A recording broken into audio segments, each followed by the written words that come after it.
ہرا گنبد جو دیکھو گے زمانہ بھول جاؤ گے۔ حضرت امام علی مقام حضرت امام حسین علی جدہ و علیہ السلام، آپ نے اپنی زندگی میں 4 سنہرے اصول بنائے اور ان سنہرے اصولوں کو آپ نے اپنی تلوار پہ لکھا۔ پہلی لائن پہ کیا لکھا ہوا تھا؟ آپ کی تلوار پہ لکھا ہوا تھا رزق مقسوم، دوسری لائن میں لکھا ہوا تھا الحریص محروم، اور تیسری لائن میں لکھا ہوا تھا البخیل مذموم، چوتھی لائن میں لکھا ہوا تھا الحاسد مغموم۔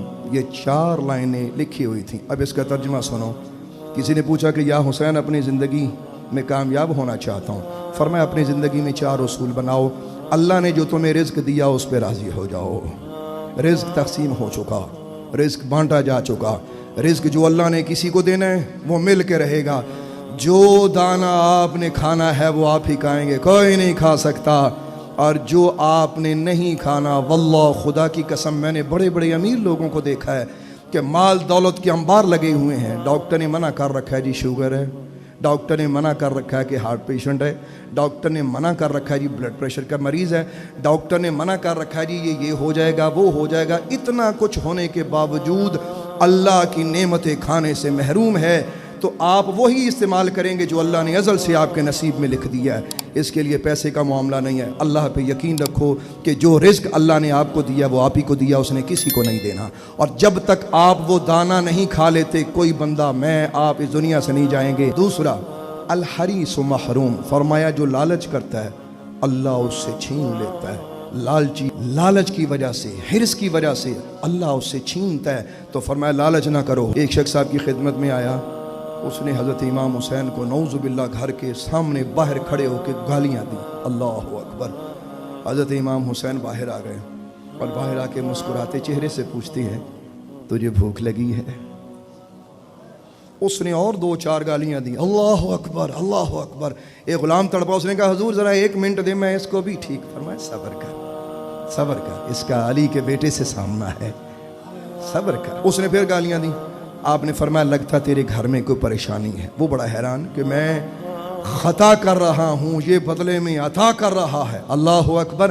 اس نے پھر بھرپور، یہاں تک کہ حضرت بی بی زہرا کے بارے میں، حضرت علی کے بارے میں نازیبہ الفاظ استعمال کیے۔ آپ نے اپنے غلام کو فرمایا لگتا بھی فریادی بڑی مشکل میں ہے، وہ ہمارے خزانے میں 50,000 اشرفی پڑی ہے، جاؤ اس کو دے دو، ہو سکتا ہے اس کی تکلیف ختم ہو جائے۔ جیسے ہی اس نے دیکھا کہ گالیوں کے بدلے میں کرم، خطا کے بدلے میں عطا، قدموں میں گر پڑا۔ اس نے کہا حضور میں نے سنا تھا کہ سید سخی ہوتے ہیں، لیکن یہ آج میں نے اپنی آنکھوں کے سامنے دیکھ لیا ہے۔ تیسرا اصول، حضرت امام حسین نے اپنی زندگی میں تیسرا اصول کیا بنایا جو آپ کی تلوار پہ لکھا ہوا تھا؟ وہ تیسرا اصول کیا تھا؟ فرمایا بخل مت کرو، کنجوسی نہ کرو۔ کیوں؟ فرمایا البخیل مذموم، بخیل کنجوس ہر جگہ پہ ذلیل ہوتا ہے، گھر میں ذلیل، دوستوں میں ذلیل، ہر جگہ اس کو ذلت کا سامنا ہوتا ہے۔ فرمایا بخل نہ کرو۔ ایک شخص تھا تو اس کے دل میں یہ چھوٹی چھوٹی بات آتی تھی کہ شاید یہ میرے پاس تھوڑے ہیں، یہ پیسے ختم ہو جائیں گے۔ ایک بزرگ تھے، اس نے کہا جی کہ حضور میرے پاس یہ رزق میں برکت نہیں ہے۔ انہوں نے فرمایا اللہ جو دیتا ہے نا، حوصلے سے خرچ کیا کر، تجھے ملتا رہے گا۔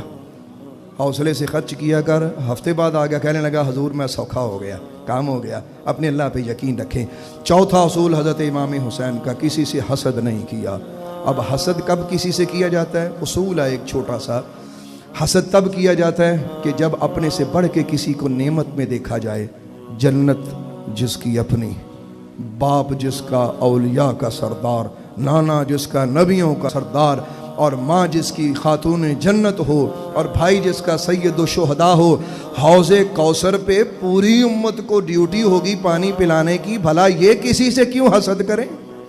حسد تو کوئی علی کے بچوں سے کرے جس نے کرنا ہے۔ تو یہ 4 اصول رکھے گئے امام حسین نے۔ اپنی زندگی میں یہ 4 اصول اپناؤ اور انشاءاللہ تعالی بیڑا پار ہوگا۔